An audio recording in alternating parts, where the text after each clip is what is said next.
for breakfast, it'll be like, breakfast does get a little messy sometimes, but like, I'll eat a pound of sausage every morning with like 4 or 5 eggs. Hold on a minute.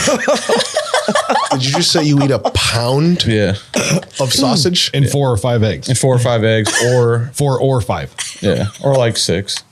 Half dozen. Sometimes if I'm not hungry though, I'll eat like 2, but hold on a minute. Or a can of corned beef hash. Hold the phone. We need to hold on for 1 second. You said you eat a pound of sausage. Yeah. Do you realize that like on a menu at a restaurant when they're like, oh, we got a quarter pounder. Yeah. That's like a Whopper. Dude, that's a massive sandwich. And that's 1/4 of what you said you eat.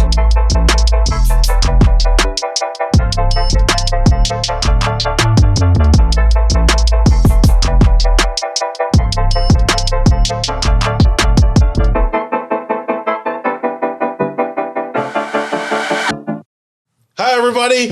My name's Matt Bell, and I am the host of Full Belly Podcast. This is season 2, episode 10. If you're wondering why my hand's in the air, it's because I'm trying to make my friends on the show feel more comfortable. And that's what we're doing because we're about friends here. And I'm going to introduce my friends now. The first person that I have in is not going to be Juan Duarte, who's normally here with us. You guys know Juan. Juan is our co-host every freaking other week. He's just here too often, to be completely honest with you. Sometimes I wish he wasn't here. He always says that I cheat him, but then he ducks out the door. Juan's the president of the nonprofit side of Team Recovery, and he's the director of program development for the treatment center. But today in his replacement, we have Bryan Herrick. Hey, everybody. Bryan's been here before. Thank you for being here again. My pleasure. You've been here, on the show. God, what, 4 times now? 3 times? 4, 7? 8, 14? 22. Something along those lines. Where are we right now? I was going to say another treatment center, but I'm Juan Duarte. This is Juan.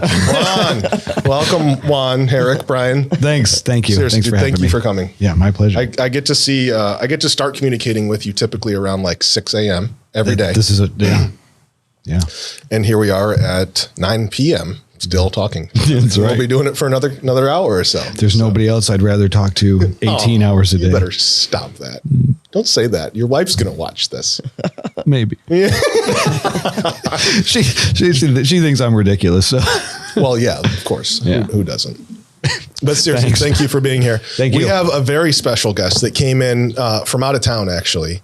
Well, I guess technically all of our guests are technically here from out of town. Maybe. I don't know. We'll talk about that, where you guys are all from. But Grace Morehart is here with us today. Hello. Thank you for coming, Grace. Thank you for having me. Where did you get... Yeah, can we get a round of applause for Grace? Yes. Thank you so much. Roger's like, what? That's the real deal. Yeah, man. Yeah, it's cool. It's cool. It's a real show. It's a real show. We're real people. We got real people like Grace. We do. Grace, thank you so much for... I'm real. Wasn't that a Ashanti song or something like that? You remember that? No. No? Can't recall. Oh, come on. I'm going to play it in a little bit here. Once you start talking, I'll search for it. Wasn't that by that rapper? Disgrace? Oh, Disgrace. It's Miss Grace Disgrace. And I got more heart. And she's got more heart than any one of you. Ooh. That's your last name. For those that didn't know. Dude. Grace Morehart. That's so good. Yeah. She's got more heart and more soul. And she's case manager at the Seneca County Jail. Yep. Is that your appropriate title? Yeah. Yep. Case manager. How did we kind of like get in contact? Do you want to talk about the lunch? Yeah. That we had afterwards? When I fell off the edge. Well, hey, I wasn't going to say it. I wasn't going to say it. My bum. I'll tell that story. Okay. I'll tell that because I don't know if you're going to tell all the details. I can't even recall. I was so embarrassed. Oh my gosh, why is all this stuff happening? Did you hear the sound it made? Yeah, it's like it was like a sound effect. That was like really that kazoo thing that you pull out. Yeah. Dude, he's on point. He's on point. Yeah, he's really hitting the sound effects on that board back there.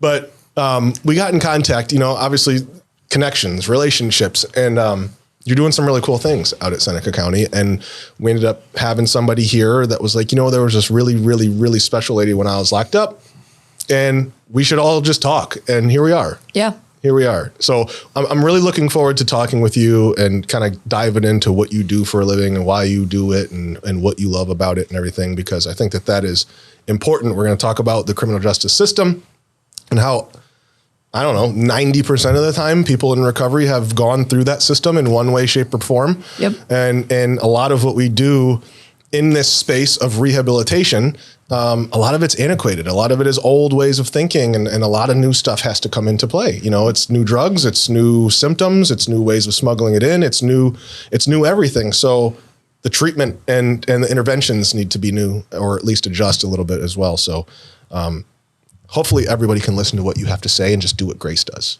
Exactly. Because the world will just be like me and we'll all be fine. 100%. I love the smile. WWGD. Yeah, what would Grace do? Amen. That was so good. I love the smile afterwards. That was so good. Seriously, thank you for driving up here, Grace. We're very, very appreciative. I'm pretty excited. We've got Christina in here sitting next to Grace. Hi. Yeah. Hi. Yeah, let's give Christina a round of applause. Christina, Christina, Christina, Christina, Christina. Have you ever had a welcome like that? I have not. Never. And you never will again, because we do things different here. Take a new approach to old Christina's. Oh, I like that. Christina, where are you from? I'm originally from Delta, Ohio. Okay. Mm-hmm. So you are a guest from out of town as well. I am. With Miss Grace. Yes. And I was kind of doing a little bit of research today, and I found out that you were our first client. I was. Did you know that? I did.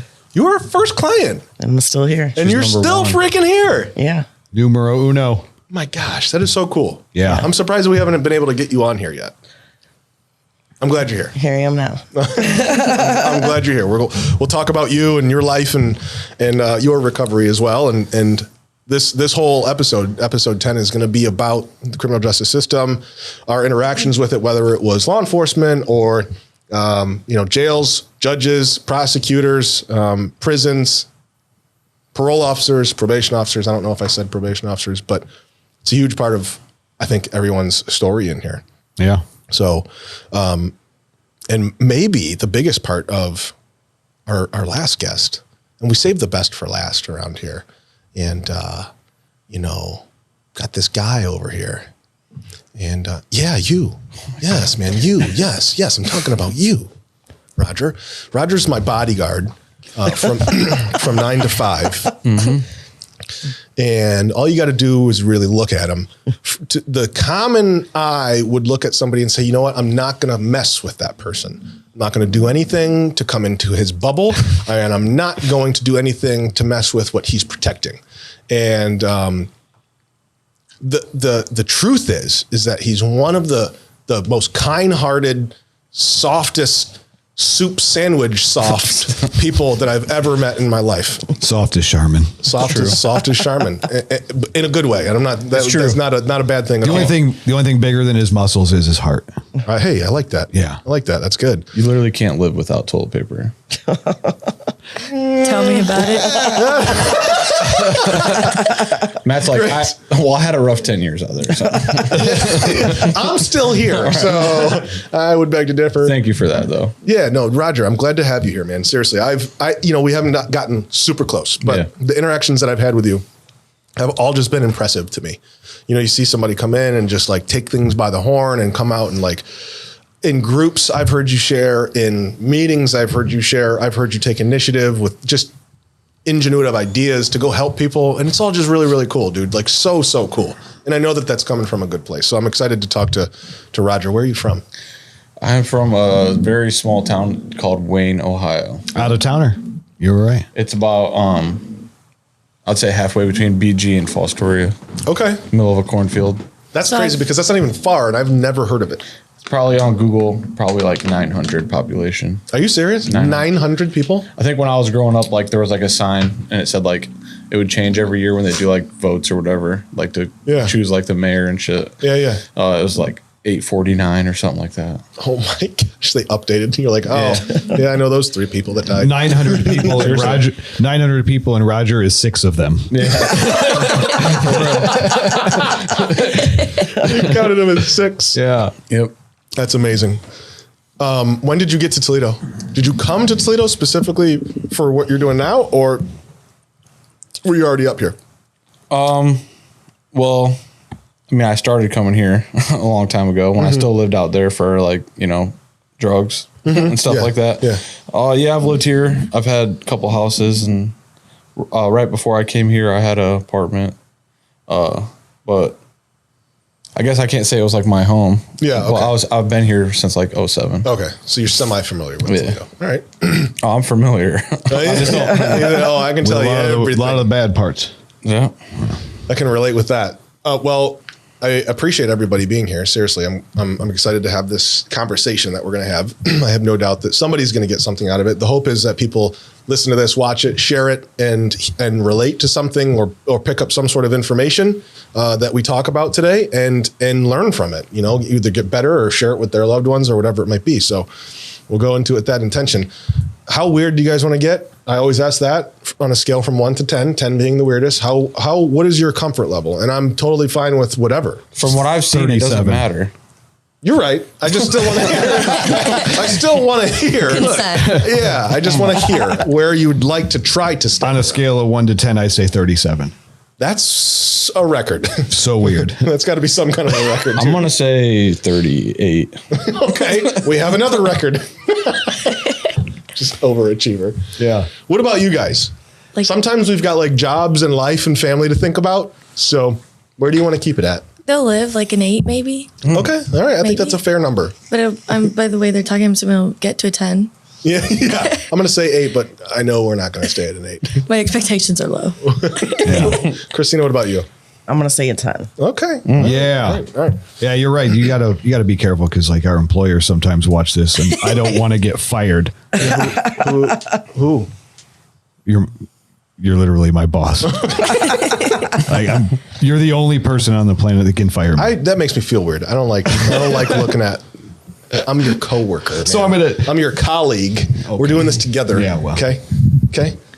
I want to go still into. fire me. Let's go into. That is true. That is true. I thought Bryan was in charge. He is. He runs the ship. He steers the ship. I am. I know. This podcast is called Full Belly Podcast. We named it Full Belly because not just thinking about one person's stomach. It's not just the belly. It's the gut brain connection and everything in between, and how we have to keep all those things full in order to be healthy. So we like to talk about what fills our heart, what fills our mind, and we do like to talk about food on this show too, because food is, well, it's one of the only things I got left. I can't do drugs, can't drink, so I just binge eat. That's what I like to. Totally kidding, guys. Balanced, holistic lifestyles. Okay, that's what we're all about here. I don't binge eat. But I want to start with Grace. Okay, I want to talk about your heart. Could I have more of it? Because you have more heart. You took that one right out of my playbook. Tell me what you do, and we'll get into what you do for a living, but with what you do for a living, obviously you see a lot of bad. You see a lot of negative. You see a lot of sometimes people that don't want it, right? I'm sure you see a lot of just not so great stuff. How do you wake up every single day and remind yourself that this is what you love to do? You care about people. How do you keep your heart soft for human beings that are still out there? So for me, I think it's because my dad was an addict when I was growing up, and I watched him recover.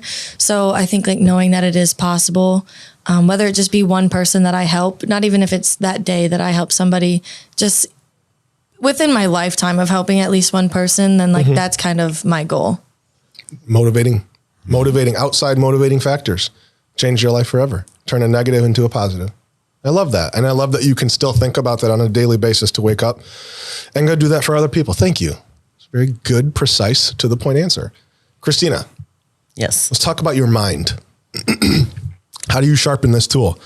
You've been around, you've been here since day one, you're still involved, you're still growing, you're still going out there, achieving things, getting your life back.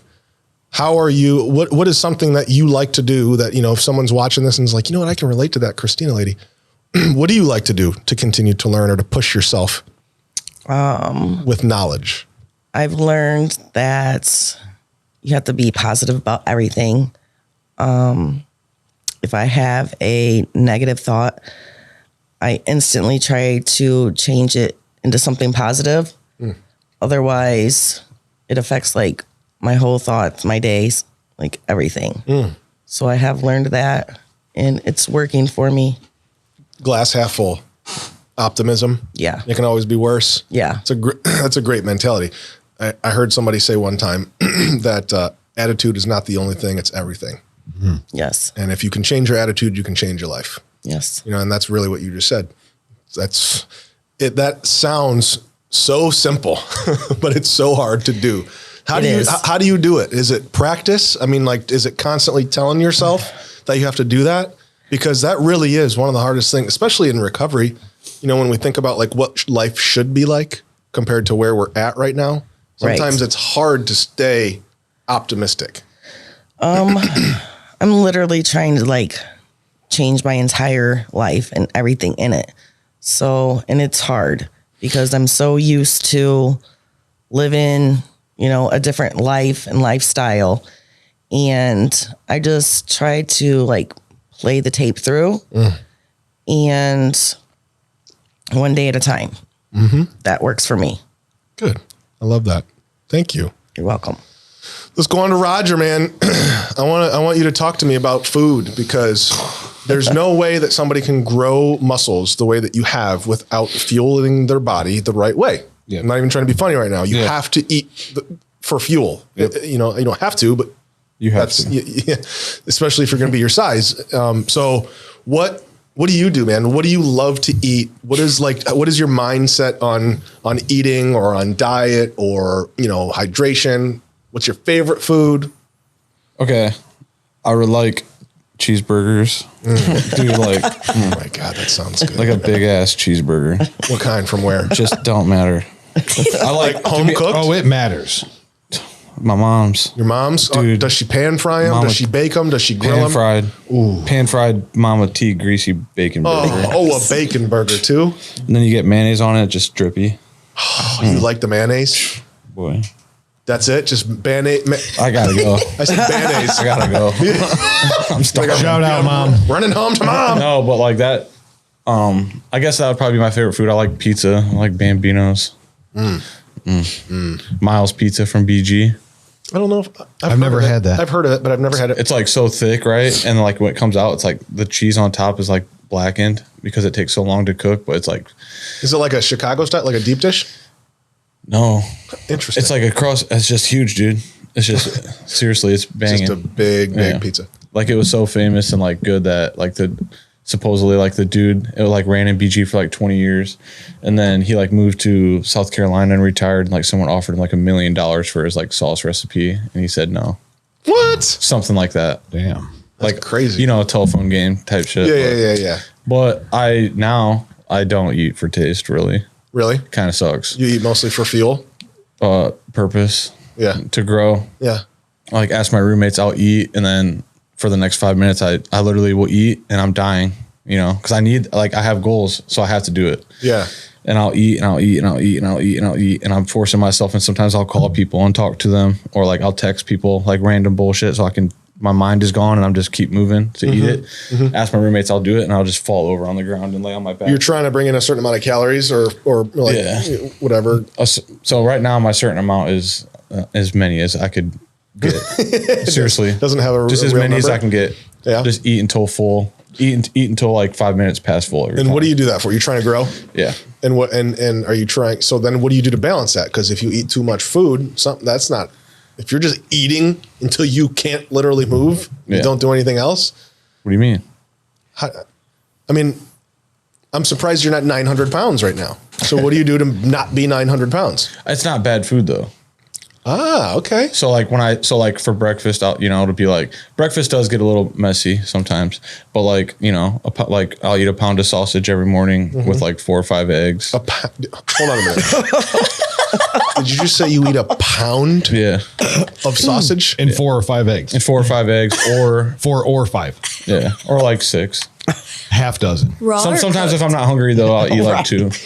But Hold on a minute. Or a can of corned beef hash. Hold the phone. We need to hold on for 1 second. You said you eat a pound Yeah. of sausage. Yeah. Do you realize that like on a menu at a restaurant when they're like, oh, we got a quarter pounder.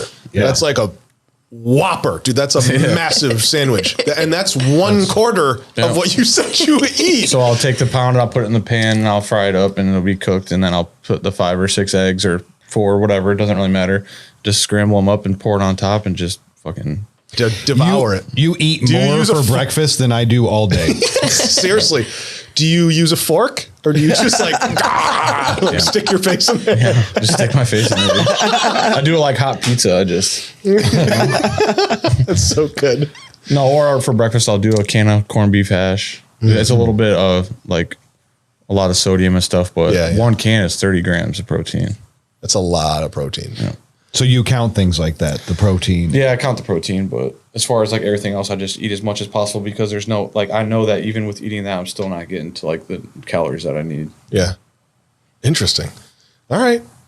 That's Should have got me on that topic, man. I'll talk about that for days. I like that, man. I mean, that's what obviously what you're passionate about. Yeah. I just, dude, a pound of sausage. That is so much sausage.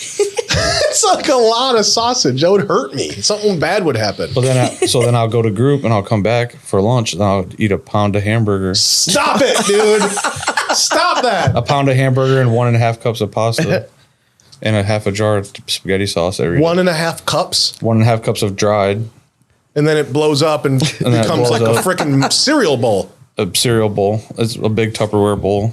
Yeah, exactly. Or like a 1.5 bowl that cups you is a mix lot up. of pasta, dude. That's enough to feed. That's like how much we used to feed my kids and myself and my wife. But then I put a pound of hamburger meat on it Wow. at Wow. He don't go hungry. 11:15 Yeah. every day. That's gotta be expensive too. You spend a lot of time in the bathroom? A lot. You go through a lot of toilet paper, huh? Yeah, dude. That's why we started the toiletry drive, huh? Yeah. For me, dude, I need you're the toilet paper. That's all I'm getting out of it. That's amazing. Yeah, my roommate come, every day they'll walk in and be like, daily routine. I'm like, daily routine, cooking hamburger. Wow. Hey guys, hope you're enjoying the episode. Here at Team Recovery, we got a lot of dope things going on. The Friday Night Fire is one of them.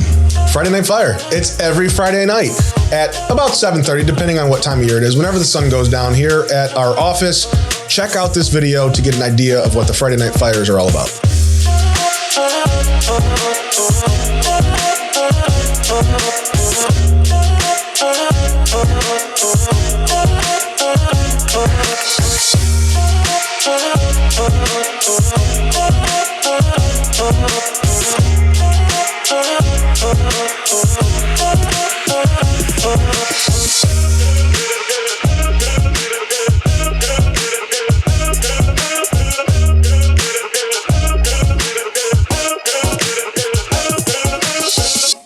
All right, we're back with Grace, but before we start talking with Grace, I would like to let everybody know that just watched that the fire meetings are awesome. The fire meetings also change according to the season.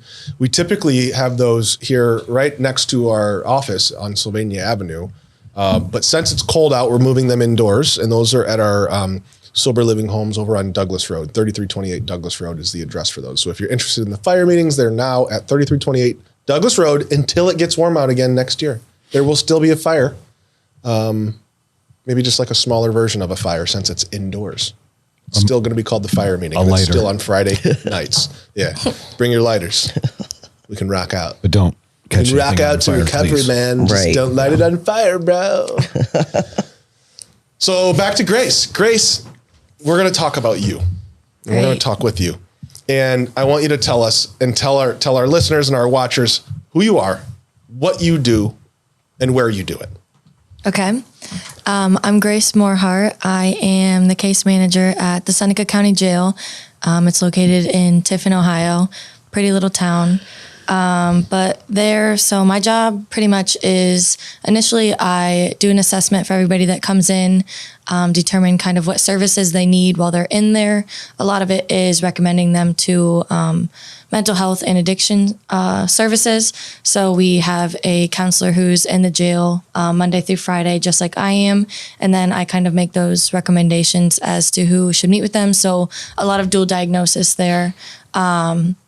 And then once they're closer to their out date, I try to get them set up with whatever services it is that they ask me for.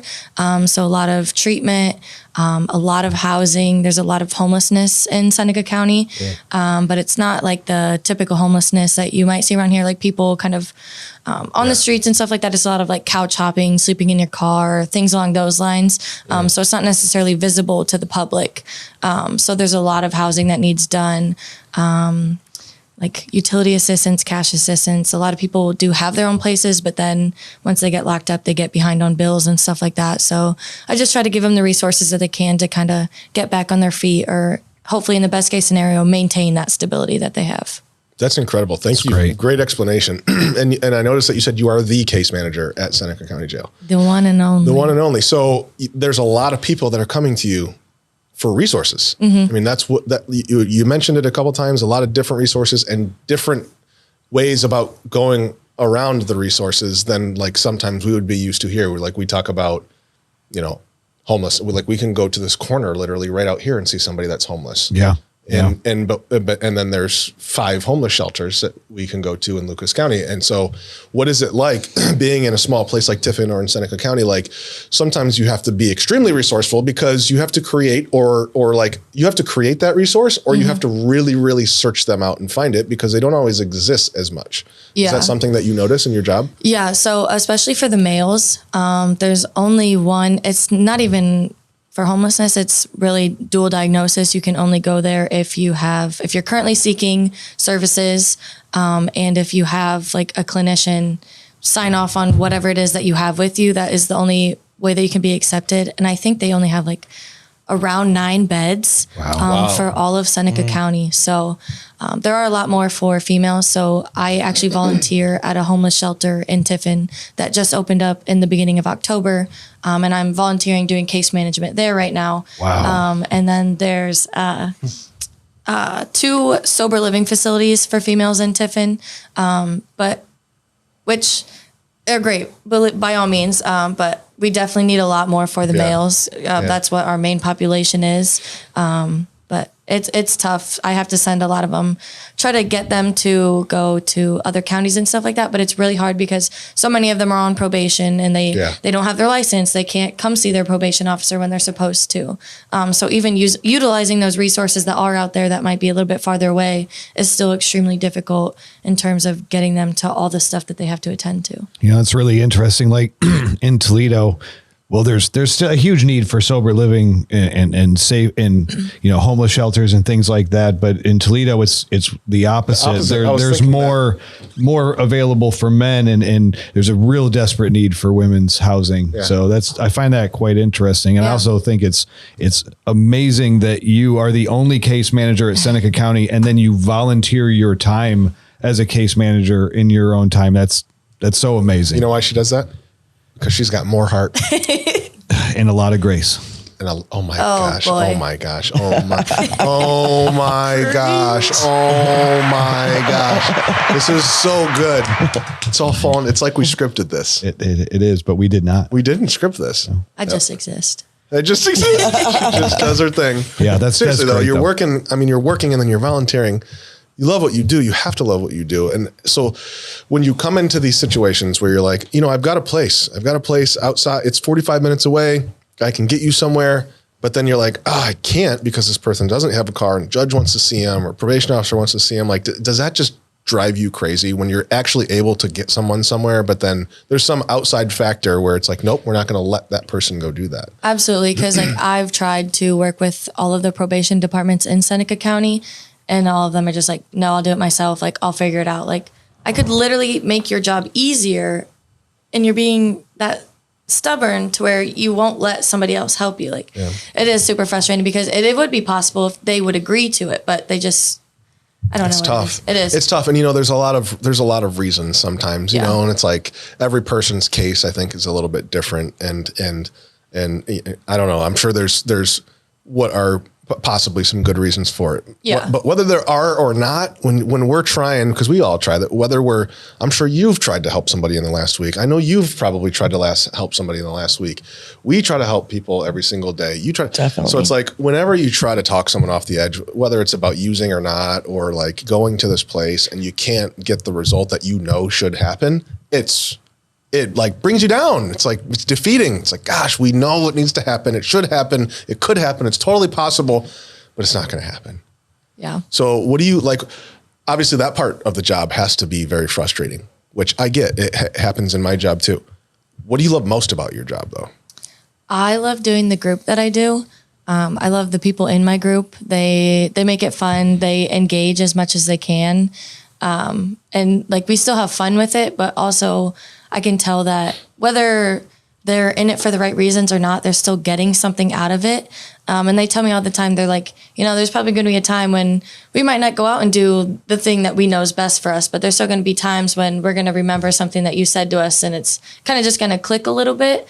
So just like them they honestly reiterate to me a lot that like I am doing good things, whether I can see it or not.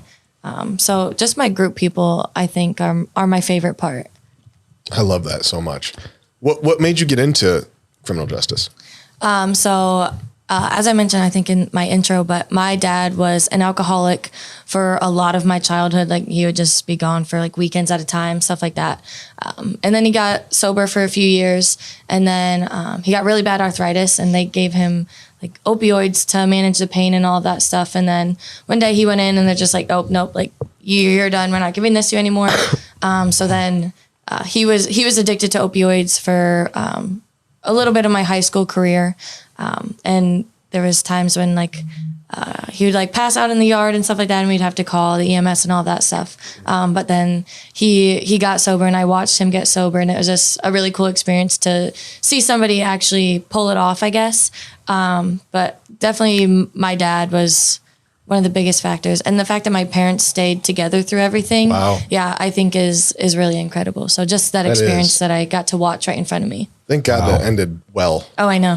I love hearing, but the positive endings. And God bless your mother for staying with him too. I know. That we don't see that all too often in our world today at all. Not like divorce rates are higher than they've ever been, not because of addiction, like just because anything, social media and all this stuff, like divorce rates are just crazy high. So to see that they stayed together even throughout all of that is awesome.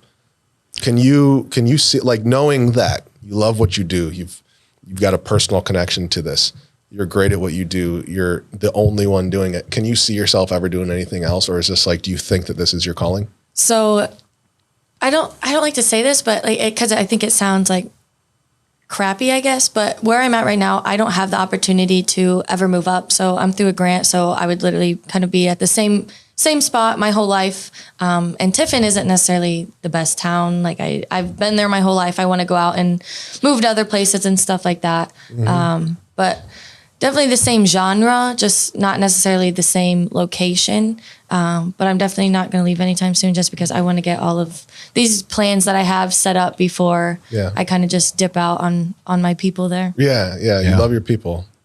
You can relate to that, huh? Yeah, man. Yeah. You're probably leaving here pretty soon, right? No, you can't get rid of me. No? Unless you fire him. I heard you interviewed with another couple other agencies. That's a bold-faced lie. You took a day off last week. You took a day off last week. That's really a bold-faced lie. And I heard that you were interviewing on that day. No, that didn't happen. Juan said it. Yeah, Juan told me. Juan's a liar. I'll call him right now. You call him. If he answers, he loses. I don't think he's going to answer. He's right. So he's texting. You know what? We should call him when we do at the end when we do the thing. Look at what he just texted me. He said, "Well, these are all the text messages that he just sent me." Wow.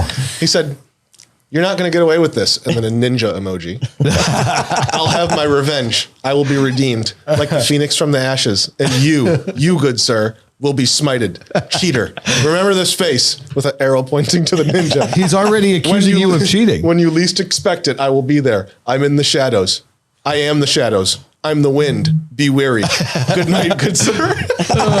That's Juan. He hasn't texted me, so I'm going to send it to you, Josh, so you can put that on the That's screen. great. On the screen. You know, a few episodes ago, Juan and I had our kids on, and it was a very moving episode. If you guys out there haven't watched that episode, pull it up on YouTube and watch it. I really recommend it. But Grace, while you were sharing about your experience with your dad, like I'm like, wow, man, like, you know, I hope that my daughter turns out to be just as incredible a young woman as you are. Thank you. Yeah, I know. You're so good. You're so Thanks. good. You've got so much more heart than anybody I know. Yeah. And during the break, we found something out too. It's really cool. Yeah, we should Yeah. talk about that. Yeah, June 27th June 27th. is a special day. It's a very special day. And why? Because it is my anniversary to my wife. Hi, Lori. Grace's birthday. And Roger, what day is it for you? My clean date. And what is it for you, Christina? My mom's birthday? Is it really? It is. No! Stop it! Oh my God. Are you messing around? You didn't I'm even not- say that during the break. I did. Oh, you're too quiet. No way. Are you being serious right now? For real. It's your mom's birthday. What's your mom's name? Margaret. Happy birthday. my middle Happy name. late Too bad birthday. nothing cool Wait, happens what on that is it? day. That's her middle Margaret's name. my middle name. Hold on a minute. It's getting weirder right now. It's weird. Her mom's birthday is on the 27th of June as well. Her Margaret. mom's name is Margaret. Margaret. And Grace's middle name is Margaret. Do you know Where are And we Roger's right now? last name is Margaret. my think last we name s- is Grace? That would be cool. I think we slipped into one of Jupiter's galaxies. One of the 5 that exist. We know that there's 5. Juan didn't know about. So last year before I went to my first rehab ever, the lady who talked me like into it really like was getting me in it. Her name was Grace. Wow. From the Grace and the church that she worked at. She was like a pastor at a church, and it's the Grace Church in Perrysburg. All right, dude. I'm losing I got it. chills right now. I'm losing it right now. Yeah. I have to look up the date, June 27th, in my emails and like see what happened. Something big had to happen. You're connected to it too, though, Matt, We're all connected. We are. because they've We had a program demoed, development meeting. We did. and they guess who demoed the first color TV on June 27th. Sears and Roebuck. Bell Enterprises. Stop it. Are you making this up? No, Swear. swear. Did you Google this? Yes. But seriously, that happened? It's like Bell Enterprises or Bell Productions, but yeah, So I'm attached to this day too. you are Bell. Bell. Do you realize my great grandfather started that company? Do you know that we wouldn't be here if you didn't start this one? Right. Thank you. Do you know I started this on Oh, dude. 27? Imagine that. What if that was the day that it came? It's crazy. Matt's not only a cheater, he's also a liar. I just make stuff up, man. Yeah, too bad nothing cool happens on that day. Oh my gosh, that is just wild. June 27th for the win. Grace, how often? Obviously, I think I know the answer to this, but I'm asking it for a reason. How often in your job do you see mental health and substance use? Every day. How if you were to put a number on it, percentage wise, in the amount of people that are in Seneca County, let's just say that there was 100 people in the jail. How many of those 100 people are there directly or indirectly because of something related to drugs or alcohol, whether they're using it, whether they got in a fight because of it, whether they were selling it, whether they robbed somebody because, you know what I mean? Car accidents, DUIs. What percentage would you say of people that are incarcerated because of drugs or alcohol? 90% probably. I Wow. was thinking the same number. Yeah. Yeah. I was thinking the same number. No, you weren't. No, I swear to God, I was. I was on June 27th. I was thinking 27. 27%. I have. 27%. No, I really was thinking that though. I feel Yeah, like I think maybe even more. that's probably accurate. 100. Yeah. Yeah, like how No, there's those few people every now and then who just kind of wrong place, wrong time or whatever. But there's a few who are not connected to. Yeah. Some other things. Yeah. So,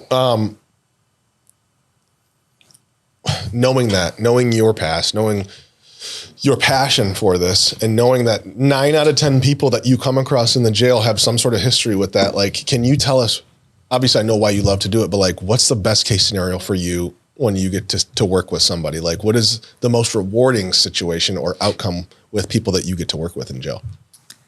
Can I say a name? No, well, Probably not. Maybe a first name, or maybe let's just use George. okay. Well, George was in there when I first started. George has been here. George has been all kinds of places. George has helped me make like so many connections. Like he started the program that I have now, and he's working on. I know who George is. I know Yeah. who George is too. He's working on getting like some more partnerships and stuff like that going for me. I think his success story is by far my favorite that I've ever came across, and probably that I will ever come across, just because he was one of my first. And he honestly did a lot more for me than I think I ever did for him. Like the first time that I ever met with him in my office, he's like, so if you need anything, like, let me know. Like telling me that. That's how George is. We I'm love like, George. Yeah. I'm like, okay, thanks. Like at the time I was just so caught off guard. I was like, kind of like in the moment, I was like, who are you to tell me that? And now I'm like, thank you so much for everything that you did. I love that. He said, what can I do for you? Yeah. If you need anything, let me know. Yeah. You're like, all right. That's so funny. Can I make you a ramen noodle? Right. You in a soup? What, Christina and Roger, like, did you guys ever come across anybody like Grace when you were locked up? Well, first of all, let's do this. How many times were you arrested? What was like, how much time did you spend behind bars, whether it was jail or prison? What's kind of, I mean, I've been arrested a lot, too many times to count. I was in prison for a year. Definitely remember that. I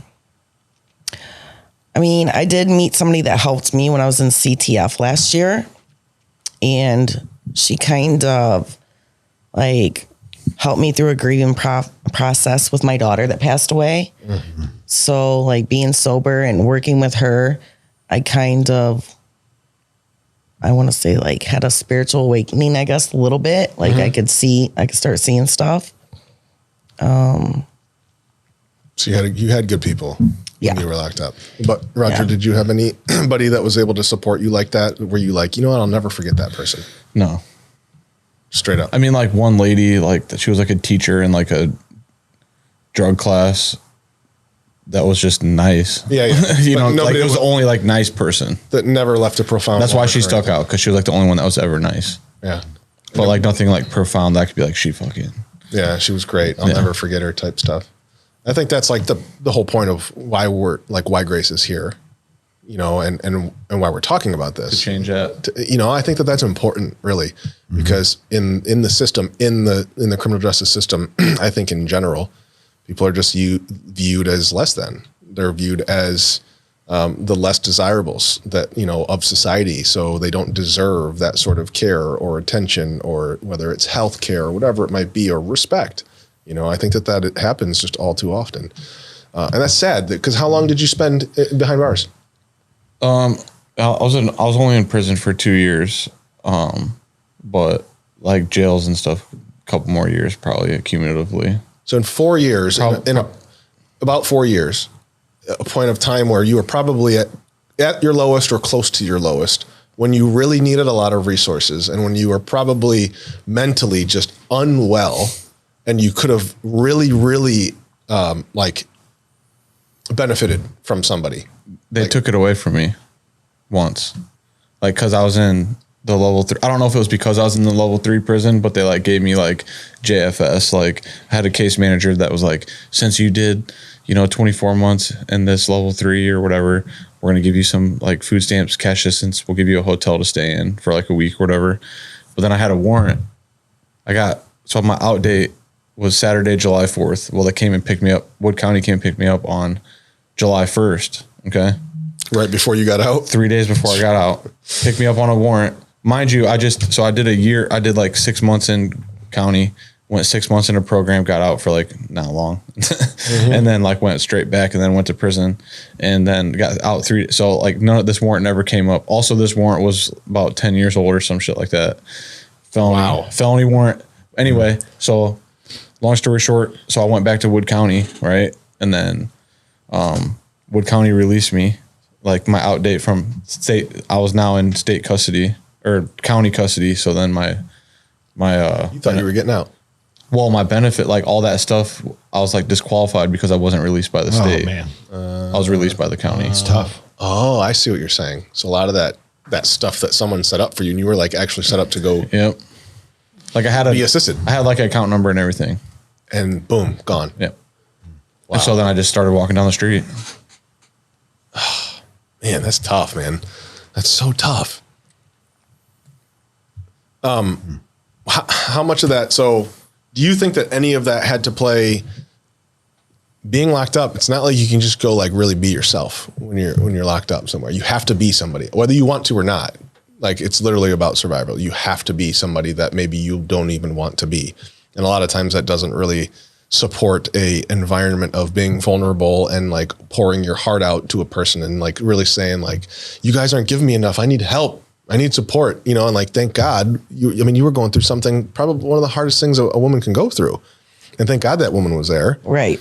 So like, was it hard to even like be vulnerable in a place like that and get to a point where you could like cry or like, I'm sure to talk. I want to hear from both of you guys about that on how hard it is to just like ask for help or be helped in a place like that, even if it was there. Support groups, all that stuff we're used to. It's like, it's not like you got your homies that are going to pat you on the back and say, hey, good sharing, man. I would say ladies first, but it's up to you. There you go. Okay. I think it's like real hard to ask for help. Like when you're, locked up in the prison system or in the county jail, because there really isn't much help out there that they offer you. I had like, every time I've pretty much been locked up, it is about survival. And so like, for instance, I've been clean almost 7 months and I've been here and my therapist calls me like a Martha Stewart. Well, I'm facing charges that I could go back to prison. And like before when I was in prison, it was like, what do I want to say?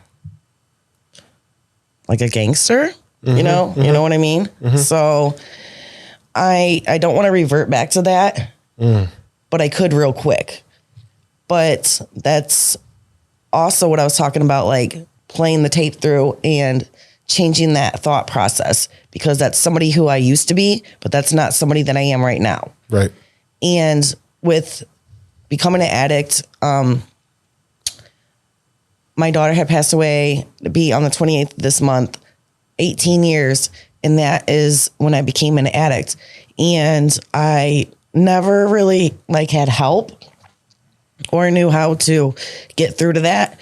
And when I went to CTF last year and I was, locked up, that's the first time that I had ever been able to process what had happened or look at it as, a different perspective. And I appreciate that lady that worked there because she really did help me. That's crazy that, 18 years later in a place like that. Do you ever think that sometimes there's anything good that came out of being incarcerated at all? Any life lessons? No, I really don't think so, because I continued, as long as I was an addict, I would continue to do the same stuff. Right. That would lead me, right back to jail or prison. And, I finally just had enough. And I was like, I know what I have to do to maintain live a productive society. And it's like, I'm doing it now. Right. And I just have to continue to do that. And I'm going to. Yeah, you are. You're doing so amazing. Yeah, it's working for me and I love it. I love it. I really love it. I can't see you being a gangster. I don't want to see you be a gangster. I like you the way that you are. I can see it. I mean, I guess I can see it. I guess I just don't want to see it. Right. Yeah. What about you, Roger? How hard is it to just, especially from a male side, like what we do and the brotherly love and all this stuff that we have here in recovery, like you can't, I shouldn't say you can't. It's just really hard to find that locked up. Not impossible. It's not impossible, but it's a different level. Sure. Like that you can have that connection with someone in there, which I did, but at that, it's not like ours, It's like if something goes down, like I'll help you make sure that you don't get beat up. Right. Like, you know what I'm saying? That's it. That's it. Or like, it's like when you don't have food, I'll make sure that you have food. Right. It's not like come over here and cry and tell me like how bad your mother hurt you. Yeah. And like what you feel about that and For like sure. how you're scared of it and or stuff like that. It's just like, you know, Different. It's like primal. Yeah. You know? Absolutely. It's a good word for it. Primal. Bryan, what did you think? You said it's not hard. Did you experience something when you were locked up? Did you have like a great person, a great support group, or even staff? Yeah, actually, I had the same experience in the beginning, but then I had the completely opposite experience. I met my closest friends in there, and I was extremely fortunate because I was at a place that had an amazing recovery services department. Miss Hayes, my therapist. You had a therapist. Yeah. I went through treatment there, and In it prison? was great. Yeah. Wow. Yep. In London, Ohio. And Did you have a case manager? I did. I had a case manager. She wasn't really. She wasn't no Grace Yeah. Moore. No. The case managers in prison are different. Like they kind of, they meet with you right before you get out. There's not really a whole lot, but in recovery services though, man, if like which you could go to voluntarily. And I did, we had meetings, we had AA meetings and NA meetings every day, a dual recovery meeting. It's awesome. Miss Hayes impacted me more than anybody, but the whole team there, Mr. Bellamy that created this program called the Renaissance Program. That's what I went through. Shout out Mr. Bellamy, Mr. White that runs it right now. Miss Hargrave, who I worked for as an inmate working in the recovery services department as a program aide. It was a completely different experience. And I wish that they had that in every jail and prison in the entire country.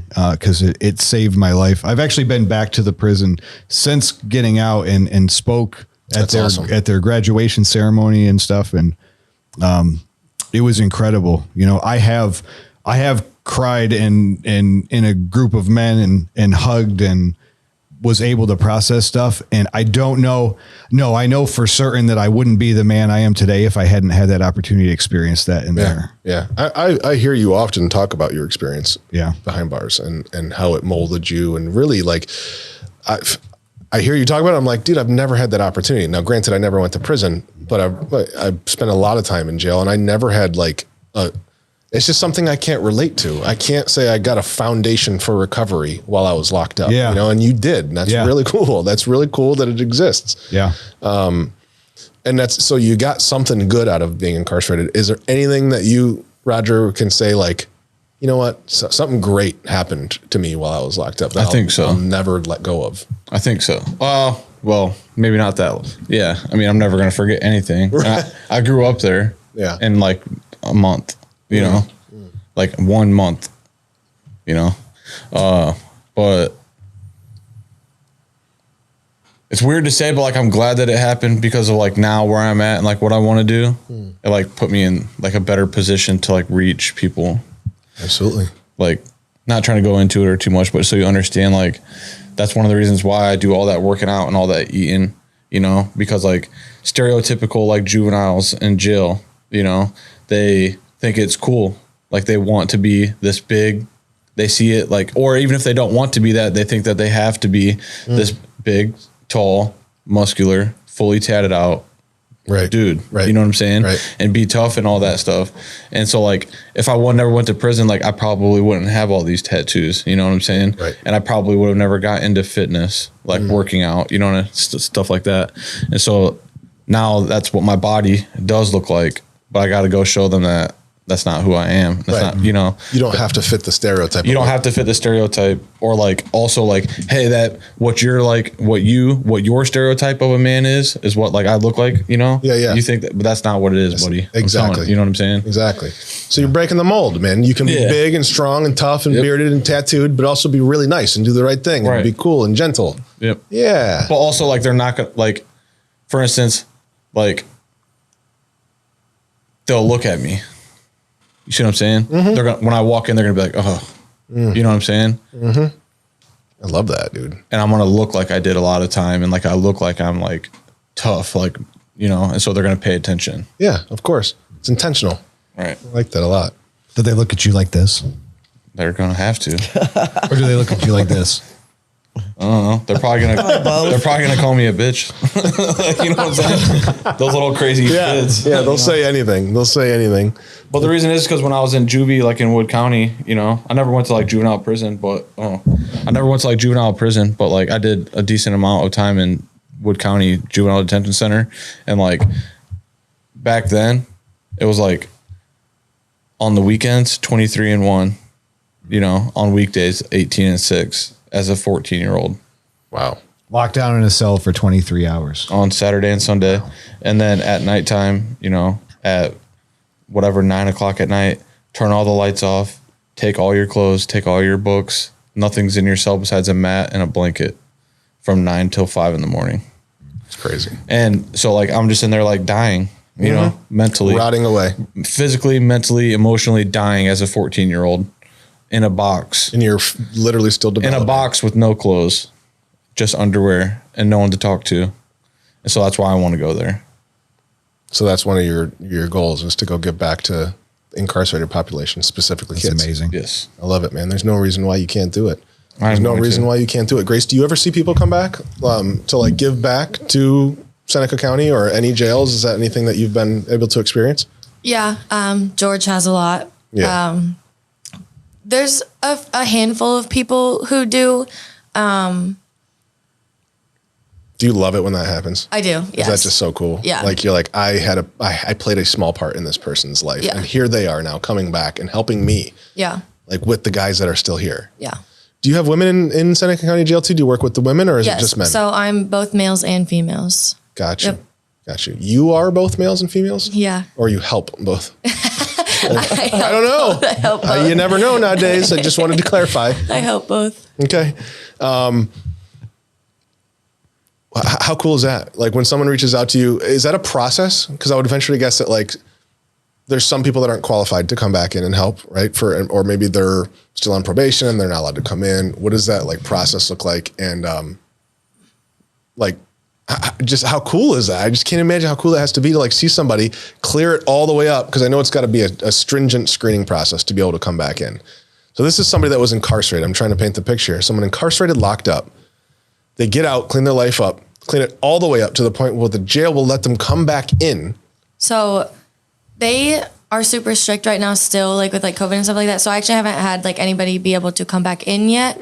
But so a lot of it, the like giving back is them kind of just like calling me like with the programs and stuff and like telling me like, hey, like I'll donate this stuff for you and then you can use it in group, or you can just like put it on the book cart and then whoever can come grab it. So a lot of it is kind of like behind the scenes where the individuals that I work with don't necessarily get to see that, but I always like reiterate to them like, this person like that did this for you was in your shoes at one point, and now like they're trying to help you kind of get to where they are now. So a lot of it is like I said, like behind the scenes. Unfortunately, I'm not able to like get like the physical aspect of it to have them come and like share with them. But hopefully eventually that'll be able to happen.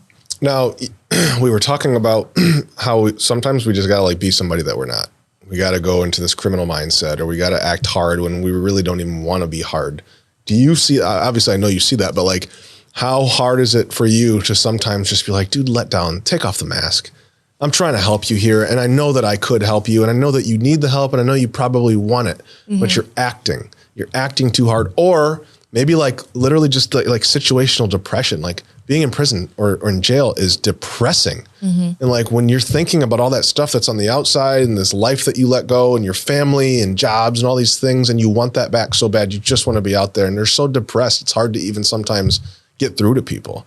How often is that tough for you to be like, man, I want to help this person, but they're just not opening up for a variety of different reasons? Yeah, absolutely. And it is hard when I know it's like inevitable to not worry about stuff like that, but they're so limited to what they can do while they're in there. It's hard to, cause like I can't let anybody like make phone calls and stuff like that, like to their people or whatever it is. And like so badly all the time, I just want to be like, here, take the phone, talk as long as you want, but that I can't pick and choose who I want to do that for. And if I start doing that, that's all people are going to want to do.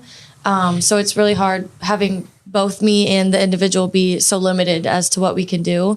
Sometimes I feel like why am I here? Like what is my purpose? Like if I can't help them, like what good am I, almost type of thing. Right. But it is hard to just sit there and like have to watch them. And then as much as like you said, like as I want them to come out and just like tell me everything, I can't force anybody to do anything that they don't want to do. Sure. I mean, we see that enough in treatment. Like people are coming here voluntarily and still don't open up. Yeah. Or sometimes they just don't know how to open up. That's another thing, is like maybe they really want to with good intentions, but they don't even know what they should open up about. You know, like seriously, like we talked about it in the meeting earlier today. I think there was one guy that was like, hey, I've never experienced trauma, but then I really started thinking about it. And it's like, no, there's some things that have happened in life that are absolutely traumatic. And until I can really address that, figure out that it was traumatic to me, why it was traumatic to me, it's going to and how that affected relationships and viewpoints on life and all these different things. Like until you really figure that out. So we see it, people being closed off in treatment. Yeah. It's got to be 100 times worse incarcerated, you know. How families, I want to like talk about families a little bit with everybody here. How often do you see just like absolute turmoil from someone being locked up and just like the family, you know, that there's just so much, whether it's the family at home is just as sick and it's not a good situation, or like missing the family at home is just driving this person that's locked up crazy and they're powerless over it. Yeah, I'd say that happens with everybody that comes in. If they're not missing their family, it's because most likely that that relationship just doesn't exist, or it's on the verge of just completely ending. A lot of people, like with their kids, like incidences where their kids get into their drugs and stuff like that. And like, there's just the guilt that you can tell that they feel. Just the family aspect is probably like my least favorite part. Like, it's heartbreaking. Yeah. Heartbreaking. Absolutely heartbreaking. I just remember that, dude. I just remember thinking about my family so much and just wanting to get pictures and stuff. Couldn't even get pictures. And can you relate, Roger, at all? Family stuff when you were locked up? How did that affect you? I mean, I had a daughter at the time that she was 2, you know. I came home when she was 5, and I had to like, her mother wasn't there, but her grandma was, and she was just like, you can see her when you get out. You can talk to her when you get out. Couldn't talk to her at all when you were in? Not once. And so like, you know, you sneak and stuff and say, hey, go to her Facebook and send me a picture of my kid, please. You know? Yeah, yeah. But yeah. It's about the only way you got to do it. Yeah. So, I mean, yeah, it was hard, but. Do you think that's right, though? Knowing that you were in that situation, she's 2-3 years old. No. It's not right to hold her back from you, you're saying? I don't think that they should have brought her there. No. I don't think she should have came there and seen that. Yes. Because now it's she has a picture in her head of something that she should never have to see. Sure. But I think that like a talk, like a, conversation, like even a lie at 2, you know what I'm saying? And like, hey, like your dad's at work, or like he's on vacation, or whatever you got to say. Anything, Yeah, there's a lot of ways. You don't even got to say, I'll say it. Right. Know? Yeah, exactly. But leading up to prison, like I obviously wasn't like the greatest man. Right. As well, but like, I've heard you say it, and, a lot of staff here, and just like paying attention to group. I've been good for 30 days. Come on. Yeah. Yeah. So I understood. It's tough, man. But it was tough because it was the only thing you had. That's it. You know what I'm saying? That's it. It's like the most important connection that we have in our minds to the outside world is our family. She was the only thing I had, and the only one that didn't know I was bad. You know what I'm saying? Yeah. So I'm like, come on, make me feel good. Dude, I can relate to that 100%. I mean, I was locked up at that same time when my son was about 2 years old, so I get it. Ugh.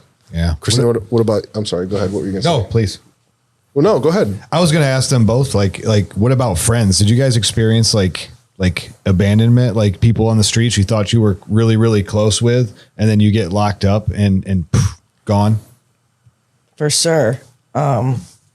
Even now, like when I decided to get sober, but then I was just like, you know what? I really don't even care, because they really wasn't my friends. They were like associates.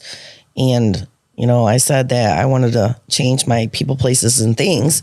So even if like, my old whatever associates, friends try to reach out to me, like yesterday, I walked in here to get mail or something, and I see a co-defendant in here trying to come here. And I'm like, whoa, yeah, that was. I didn't know about that. Yeah, It's gonna be tough. yeah, and it's like I feel like before I felt like I owed like loyalty to these people because like that's just who I am. But now, like being clean for as long as I have and just like, working a program and getting all the knowledge that I have, it's like I always had put those people first and never me or my family. And now I'm putting me and my family first, and I don't even care about those people. Like, I just don't care. They're nothing to me anymore. They're my past, and they're going to stay there. That's a good attitude. That's how I feel about that. Yeah. That's awesome. Yes. Yeah. Bryan, what was your situation like with your family when you were locked up? It was real strange. My dad, who we had a difficult relationship, not growing up, and but he was the number one there for me, and for a while, pretty much the only one that was there for me. There was my dad, my mom, and my sister, and that was it. That was it.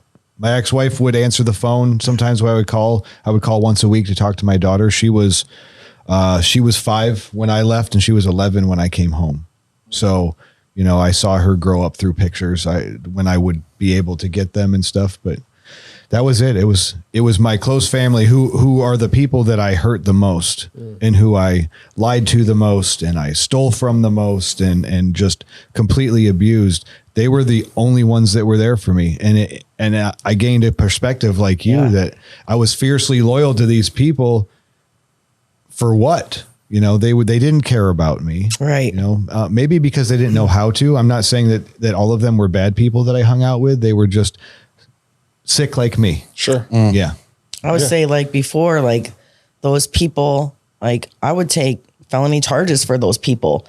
Those people, if I get in trouble, they're not even going to accept a phone call from me, and I've realized that, and I'm okay with that, so. That's so crazy. Yeah. You know who else's father never gave up on him? Who? Jeffrey Dahmer. His dad was always there throughout the whole process. Was he though? Mm-hmm, he was. Is that true? Did you just watch the Netflix series? Yeah. I did not watch it. So you're pretty much Jeffrey Dahmer. It's That's number what I'm one trying to in say. the world. Okay. Number one in the world. Would you eat a person? If you were like really hungry, if you were starving to death, would you eat a person? Absolutely. Yeah, if me it too. was sort of like life or death, Yeah. I'm either going to get through this with fuel for my body or, so do I have to kill the person? No. Yes. We were in different prisons. Yeah, there we go. It's getting creepy over here. I don't know if I could. Yeah. I don't know. Roger would eat all of them. Yeah, Roger. All right. Let's ask you a question. Okay. Who would it be if you if you could choose? Choose To what? eat Who to someone? eat? One To person eat to somebody? You asked us who we would kill. Oh man, I don't know. I'd have to really think about that. Like, who would you be okay with it? Like, because Yeah, they'd have Like to be gone. I don't want to eat anybody. I don't want to eat anybody. I don't want to kill anybody, but I answered. Right. Who'd you Gotta say you would answer the kill? question. Juan. Okay, I'd eat Juan. Yeah. Yeah, because you already killed him. Right. Yeah, so I'd eat him after you killed him. And that way he could live through me. All right, Jeffrey. Yeah. We're at like 27 level weird. Yeah, it's getting really weird. We got weird for sure. We definitely did. We did. We were 27. almost up there. We definitely did. But to bring it back, yeah, dude, my dad, it was amazing. Dude. He would come up and see me every month, and he told me that when I first went down. He said, "I'm gonna commit to coming to see you every month," and it's quite a long drive down to London and back. And he would come down. The only time he missed, I think he missed. You can drive to London, England? London, Ohio. Oh, sorry. I wish I was locked up in London, England. Yeah. I probably would have like an accent sure? like Madonna. Yeah, you'd be talking. Yeah, you never know. England. Yeah. Yeah, but he missed 1 or 2 months. I can't remember, but he actually was in a motorcycle accident and almost died. So he gets a pass. That he missed? Yeah. He's allowed to miss. Yeah, he gets a pass there. But yeah, so then getting in recovery and working the 12 steps and stuff, like, a huge part of that in my life is making amends to a lot of people, but my dad in particular. Last weekend I came over to his house and helped him with some like yard work and stuff like that, and it's so good living to be amends able to do that. That's right. So I figured a good way to talk about this and kind of bring everything back together so that we can walk away with something from a professional in the field, and the professional in the field can walk away with something from us. I think that would be a cool way to kind of wrap this all up. If there was one thing emotionally that you would say is the hardest part about being locked up, what would you say that it is, so that Grace can keep that in mind? I'm sure she already knows a lot about it, but just hearing it from some other people, what is the hardest thing about being locked up so that she can keep that in mind in her future professional experiences and take that out of here and hopefully, treat somebody with some love and compassion, knowing that this is really hard for them. Mm-hmm. Bryan, you want to start it off? I would say complete and utter powerlessness. Yes, that's what I was going to say. Yeah. Can you explain that, what you mean a little bit more? You have no choice in anything. You're told when to go to the bathroom, when to eat, what you're going to eat, where to stand, where to not stand, what to do. You have lost absolutely all control of every aspect of your life. And that's very, very hard to adjust to.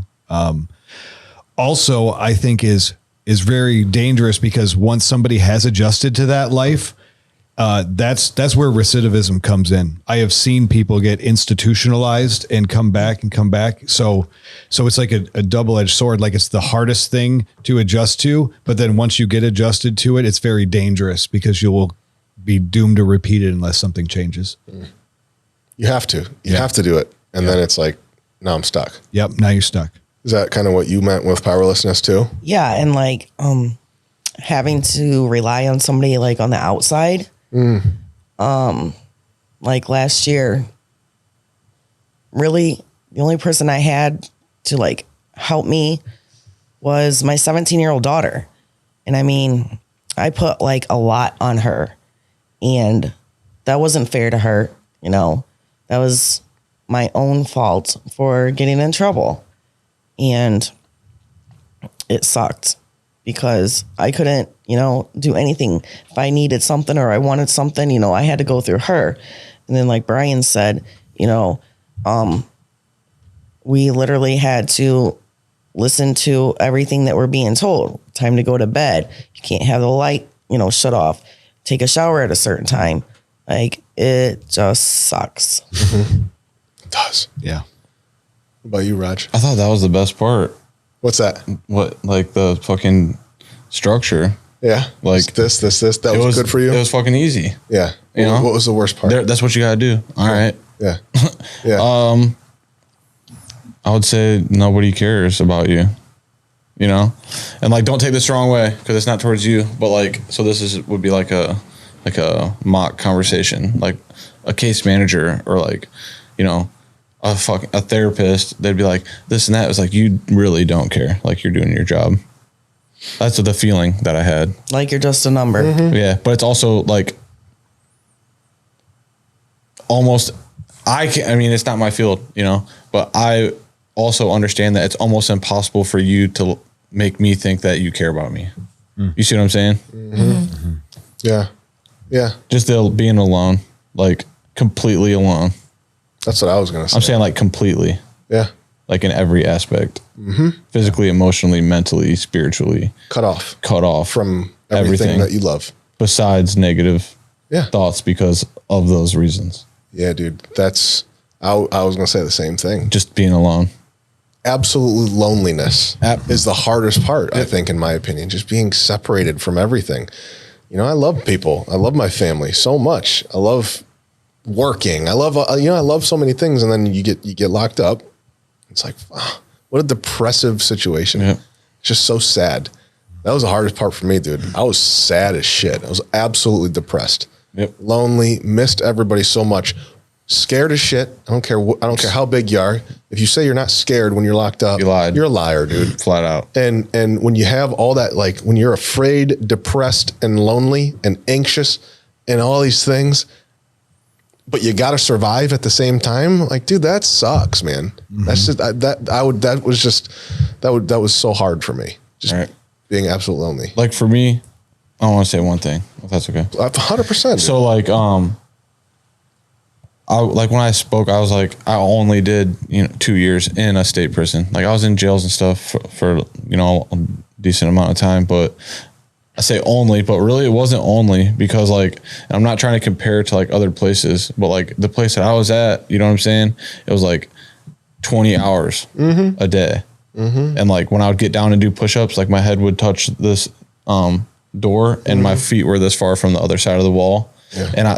And my body could barely fit between the bed and the wall. Yeah. 20 hours a day for 24 months straight.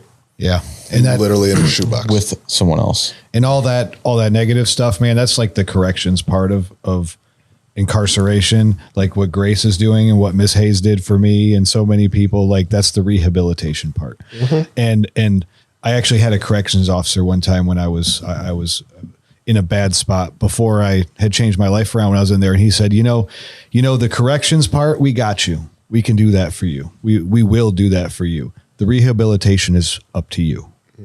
And that was a huge catalyst that helped me change my life. Like even in a place like that, I started to listen to people like Grace and who I knew really did care finally. Cause I didn't think that they cared at first, but, then I realized like to come into a place like that and provide the services that they were providing, you have got to care and be passionate. Yeah. Yeah. It's a good way to look at it. Yeah. I think the best way that I get people to like show that I actually care is like the ones that kind of keep coming back, like showing that I don't give up on them. Like I will still like get you services. Like if you want to go somewhere, like I will let you call them. Like you're talking though, like I'm not going to sit here and tell them all this stuff for you. Like if you mean it, you can come to me after so many times. And then like you can do the work for it. Like tell me what you want to do and I will assist you with it, but you're going to be the one like putting in the work for it. But like just not giving up on them and like still fighting for that person as many times as they need, as many times as it takes. Do you find yourself having to be assertive sometimes? Yeah. I mean, because you're just so pleasant. So when I think about you being in like a jail type setting, it's hard for me to picture you being like, no, stop that. I do care about you. Like yeah. I can't see you do it, but I bet you have to. You like, or else you don't survive in that position. That's how. Can we role play right now? Okay. You can do that. I guess. All right. So I just came in. I just got locked up, and I just came through processing. And you came in on Friday morning, and I walk into your area, and you see me. Okay. For the fourth time. Well, okay. Oh, then I don't have to introduce myself. But I only assess people like once a year. So like the assessment part I don't do.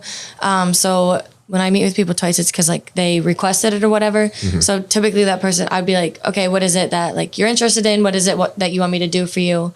What is it that you are interested in? I mean, not really anything. I don't really want to do anything, to be honest with you. I just want to get the hell out of here. Okay. Are you on probation or anything like that? I mean, I don't even know. I'm just locked up. I don't know if I'm on probation or not. Okay. So I'll check the docket, see if you are, whatever. Say you're not. What treatments have you tried? Like, have you been to any facilities around here? Yeah, I've been to all of them, honestly. And I don't think it's for me. I'll probably just try to do my time and go back to the streets. Do you have family or anything? Yeah. I mean, I got some people that are related to me. Do you have kids? I got like 3 that I know of. At this point, I'm usually just like, okay, well, if you change your mind, then like I can't force somebody to help themselves if they don't want to. There it is. Yeah, that's true. Yeah.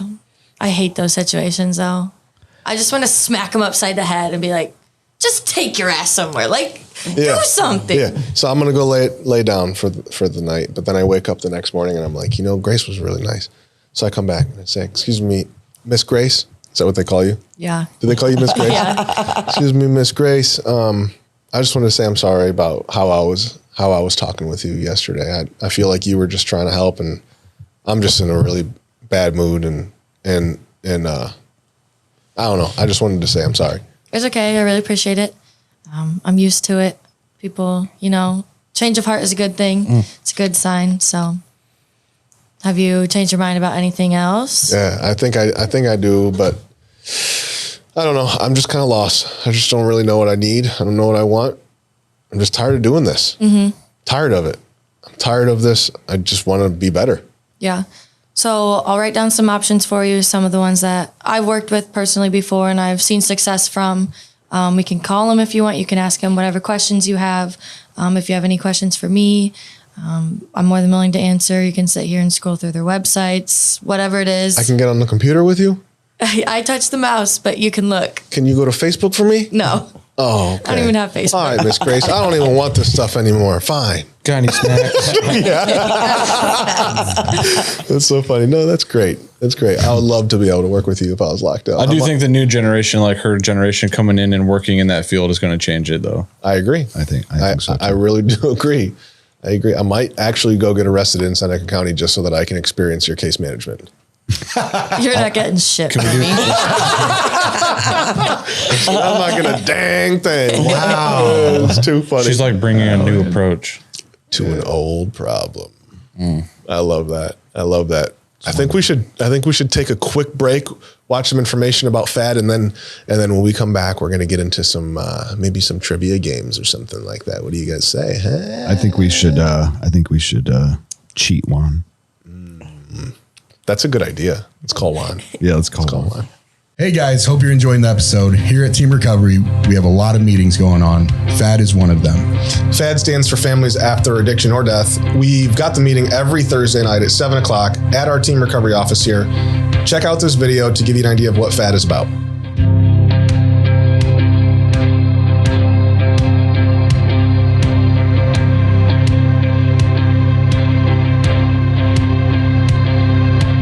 I have never been to a meeting like that before. My favorite part about FAD is sharing my story and parents relating to that with their own kids and getting more understanding of what their kid might be going through. As a mom, it's been helpful just to kind of understand both sides of it, and hopefully they hear what I was going through all them years also. To me, FAD is the place I come to be able to spend Thursday nights with my family. And that didn't always mean that my brother was here or whatnot, but everyone here is my family. FAD to me is the best meeting I come to. Personally, I have not ever been to a meeting like FAD before where it was solely based on families. That's why it's my favorite meeting. It's a whole different perspective on both aspects, being able to share our experiences, it gives a better understanding, and that way we're able to see what we as addicts have done to our parents and our families, and the parents are able to understand why we've done what we've done, I just walked out of a FAD meeting and I saw 15 people crying. I saw 30 people laughing. I saw kids. I saw babies. I saw people in recovery. I saw some people that were still struggling to get clean. I saw families that came for years and didn't know what to do with their loved ones. And today I saw them in there with their loved ones, clean and sober. And that is the most beautiful thing to see. And that's what you can expect. I was scared to come to my first FAD meeting because I thought it was going to be like other 12-step meetings. What I didn't expect when I came in was the feeling of family and hearing other people's perspectives that weren't addicts themselves. If you're considering coming to the FAD meeting, but you were scared, like I was today, I would suggest just, ripping the Band-Aid off and jumping right in and getting over that fear. I did that. I feel comfortable now. I'm glad that I went. I'm going to go back again.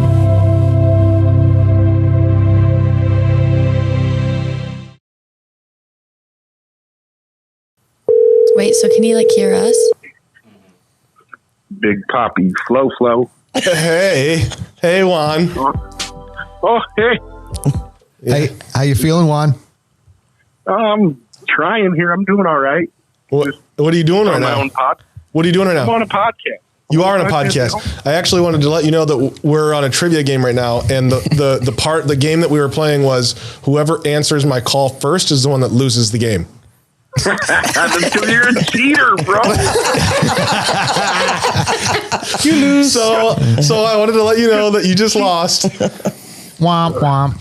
You are a loser. Yeah, Christina, Grace, Roger, you're ready to be cheated. Bryan, you're a cheater too. Hey, man. Brought Bryan into it. Well, you officially already lost, and technically that means that I won. But I would like to actually play a game with you since you're not here. If we can just play a game over the phone with everybody. Fine, I'll play a game with you. So what we're going to do first is just to have like some little icebreakers to get everybody to know each other a little bit, even though we've been talking for like an hour and a half now. Just to like set the tone, okay? And anybody can answer this in any order that they want to, and then we'll actually go into directed questions towards everybody. But if one person answers, the next person can answer too. I just want to start to set the tone for the game. So if you could kill one person, who would it be? My roommate. You. I mean, what about you, Roger? I said Juan. Juan would kill you. Who'd you say? I said my roommate. My roommate. I don't want to know who that is. You know, Bryan. Ashton Kutcher. Take that back. Grace. How does that make you feel, Grace? A little salty. That was my husband. So who would you kill then, knowing that now? I don't know. That's a really hard question. It is. It's me. It's Matt. It's Matt, Grace. Wrong. Well, let's go into the next question then. If you could marry a celebrity, who would it be? Ashton Kutcher. That was very quick. Matt. Why said Matt? Before or after you kill him? Yeah, you'd have to. Oh, wow, that would suck to marry somebody and then just have them get killed. So Jeffrey Dahmer would like it. You might have to marry them after they're dead. I would also have to say Ashton Kutcher. Before or after you kill him? Well, before, obviously. You're going to marry him. Then you collect that money. I need his money. Oh, I see what you're doing there. So you're always thinking. Always thinking. Christina, who would you marry? Because apparently I'm a cheater. Jax Teller. From Sons of Anarchy? Yes. Okay, all right. Isn't he British? He's not even real. He's British in real life. He's a good actor. Don't step on my fantasy wand. What's his real name? It's like me marrying Rick and Morty. Is that who it would be? Juan? No, I said you, but I changed my mind. I just wanted to hurt your feelings. Charlie Hunnam. Yes. Roger, what about Mrs. Hunnam. So Sounds also, good to me. you probably might not know this about me, but I'm also like an extreme nerd. So I would have to say Daenerys Targaryen. Wait. I'm sorry? Also a fictional person. Game of Thrones, right? The dragon the lady. last Targaryen, bro. What you mean? What does that mean? From the Game of Thrones. Oh, okay. I've never watched it. I've never seen that show. But only. So now listen, I want to get a little bit rude. Only her in the Game of Thrones, though. Okay. Yeah, she sucks and everything else. Right there. Yeah. Daenerys? Amelia Clark. Targaryen? Right there, that one. Yeah. Here. Okay. I see it with the... I see it. I see you. Based on pure personality. So would that make you the father of dragons? Yes. I love it. Yes. Okay, another question. They're going to call me uncle. Would you rather drown or burn to death? Drown. Drowned. I'd say burn. Freak. Do I have to answer that? Yeah. It's really weird to think about. Drown. Yeah, I feel like I would probably drown too. I would hate to burn to death, man. That would just be so bad. No, dude. Smell yourself. Yeah, the burning, the hair, all that stuff. No, I'm You'd quick, smell. though. You'd I smell think like about a. things, though. You would Like- smell like a I pound wonder of if you sausage, smell your hair burn. and Roger would get hungry. Yeah, dude. So like you didn't say slow burn. What about sleeping? Would you rather sleep in like 50-degree room or a 90-degree room? 50. 50. Do you get blankets? 50. Yeah. Blankets for sure. 50. 50. Yeah, 50. You'd rather be cool? Yes. Yeah. Psychopath. Me too. Only a psychopath. See, I asked that wants- question. I feel like it's like a no-brainer, but my wife would rather truly have it be 90 degrees. No way. Yeah, 100%. Juan says I need a She wears 106. socks to sleep, for Christ's sake. So do Oh, I. no. I do too. Oh, psychopaths. She Bryan, likes you to wear be warm. socks to sleep? I wear socks Monica. in bed. Wait, you do? I do. Dude, you cannot trust somebody that sleeps in socks. Hey, really you know, can't. I don't know. You can't, dude. He sleeps naked with socks. You know, 3 socks. no, dude, but there's a reason for that. There's a reason. It kind I of goes can't along wait with the to hear theme of this. the episode, like that we were talking about earlier, all hour and a half that we were talking about earlier. And I started doing that in prison. Like in prison, dude, you got to get ready to go. Like if you wait, you got to wake up and be ready to go. So that was kind of how So I you still do the socks? still do the socks. Yeah. He's ready You're to not come. a jail He rat. wakes I'm ready up. to- He He's wakes up and comes institutionalized. straight to work. Yeah. He's ready to go to work now. I also sleep in a tie. In my head, I just pictured, Would you in rather? my head, I just pictured Bryan on a chain gang, just getting ready for work. Yeah, we got to edit something on the screen with him. Yeah. Would you rather, if you could go on vacation right now, would you rather go to the beach or would you rather go like up north into the mountains with like beautiful trees, changing leaves, and on a big lake? Mountains. Mountains. Beach. Beach. Hold on. Beach. You said Beach with beach? Roger. Mountains with Bryan. Mountains. Mountains. Mountains. Yeah. Beach. Beach. Yeah. What about you? Yeah. Right now, I would rather go to right now. Yeah. Right now. Like if Today. you left right now. Today. No, like, yeah, right now. Depends on what beach. Let's to be go- honest with you, No, man, let's go get a cabin up north. it depends Mommy on what. bag. I'll go with you. We can Okay. we can go get a cabin up north. All right. The I like leaves, that. the leaves changing colors. That'd be so nice. It would be so nice. Gosh, let's go now. right. Let's stop what we're doing and go. Now. All right, that's the episode. Bye, everybody. I don't know. I haven't been able to go to a relaxing like mountainous thing. I've never done that. You were at the beach recently. When? Well, you were down in Florida. I saw pictures. I didn't go to of the it. beach. I was there for a day. Oh, when Wasn't was cool. it then you were? Like 3 days ago. It was, yeah, it was 3 days ago. And you didn't Yeah. go to the beach? Oh, no, not then, not Oh, then. man. No. You took Monica and the kids down to Oh, Florida. see, now that's awesome. That kind of like that's the kind of beach I could never say no to. Like specific beaches, Yeah. love. Some other beaches suck. Anyways, It's true. what about you, Juan? Oh, you know where I'd go, dude. Yeah, wherever you'd there's be in the room. mountains for sure. Yeah. Yeah. Yeah, you'd be in the Sure. mountains without cell phone reception and shit. Bear. I see Juan like as a caveman. Yeah, dude. 100%. Get rid of my cell phone, bro. Hey, No cell phone, no shoes. Juan would get attacked by a bear and somehow like talk the bear out of it, and they would become the best of friends. And like Juan would just wander around the woods barefoot with his buddy the bear. Yeah, I barefoot can with Buddy see the it. Bear. That's right, barefoot with the bear. I hope I die by bear attack. I would never let it happen to you. It'd be a great story. Roger will be your bodyguard. Absolutely. Roger would eat a bear. One sitting. Right.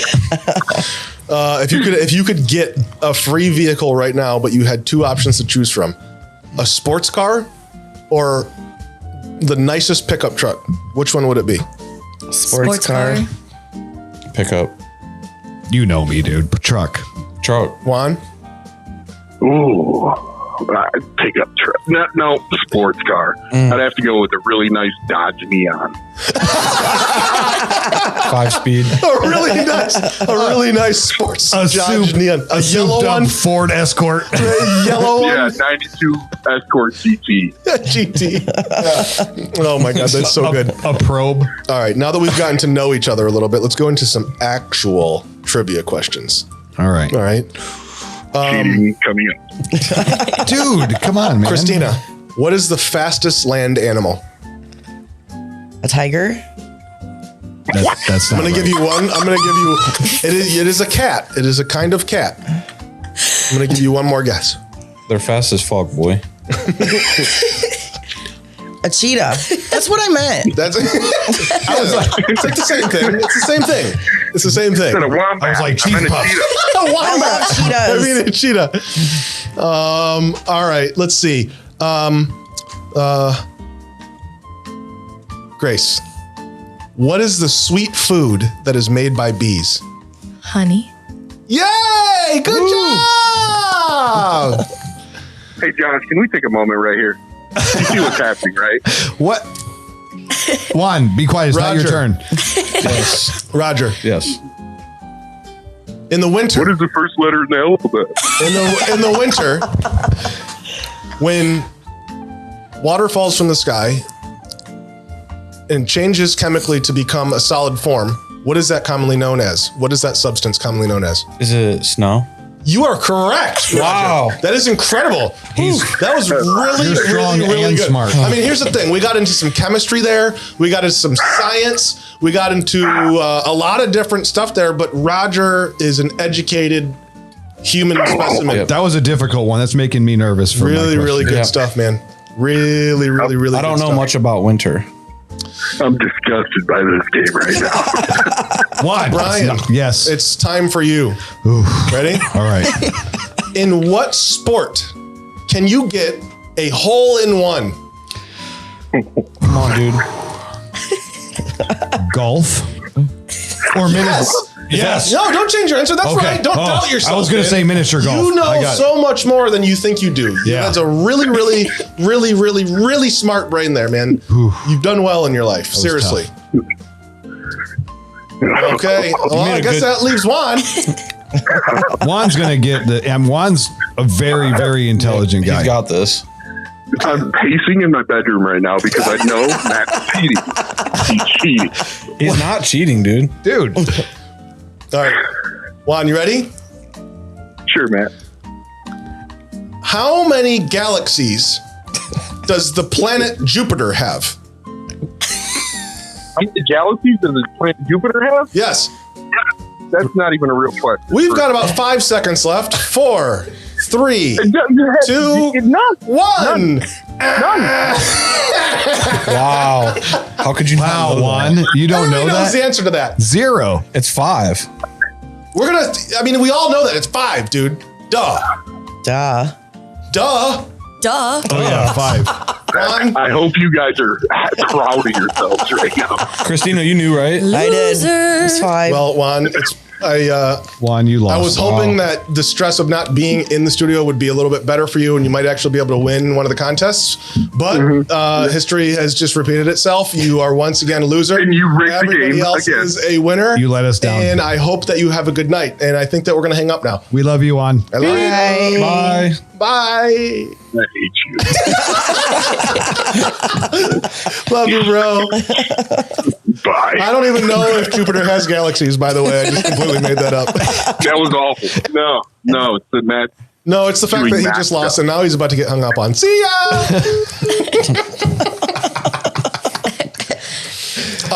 How do you feel? How does who feel? You. I feel proud. great. You're a winner. You're a winner. I feel fantastic, dude. I feel so good. I feel so good. However, I really do want to take this moment out of all of those. So we didn't get to like actually compete, but I want to be able to say that not only was Juan the loser, Christina's the winner here. Woo. Christina's been with us since day one. And I've seen you come a long way. I'm really excited to hear about all the stuff that you talked about in the show so far today. And there's a local company called Beauty Bar. I don't know if you guys know what Beauty Bar is. Mm-hmm. Beauty Bar is an awesome place here in Toledo. They do everything. It's a spa, man. They do everything. Hair, nails, facials, manicures, pedicures, haircuts, dyeing, massages. They do all kinds of stuff. And Beauty Bar has collaborated with us to say that any woman that we feel has earned a complete day makeover in our program gets to go there and spend a day for absolutely free. So I want to give that to you. You earned it. I'm really, really proud of you. Seriously. Thank you. Not only because you won trivia and you were 100% right about the fastest land mammal, but you've been doing really, really well in your recovery. And I'm happy for you. And you get to go spend a day and have a makeover at Beauty Bar in Toledo. Yes. All right. And then maybe go to the zoo. And learn about how fast tigers are. But seriously, guys, I've had so much fun with you all today. It was an honor. Grace, thank you so much for coming to Thank you for Toledo, having me. Ohio. It's like midnight right now. I don't even know how you're going to make it home. But seriously, thank you. I wish that there were more people in the criminal justice system that thought the way that you thought and led with a heart that you have. I mean that. Thank you. I mean that. And Roger, it was great to get to know you. And Bryan, obviously, I'll see you in like 3 hours. So for those, I might just sleep sleep here. I'm just going to sleep in my office. Yeah. For those of you that were watching, I appreciate you guys tuning in to episode 10 of season 2. Like our Instagram page, like our Facebook page, subscribe to our YouTube channel, share this with somebody. And obviously, if you need anything, we hope that you call us 844-561-LIFE. Like I said, like and subscribe. We appreciate you all, and we'll see you at the next episode. Thank you so much.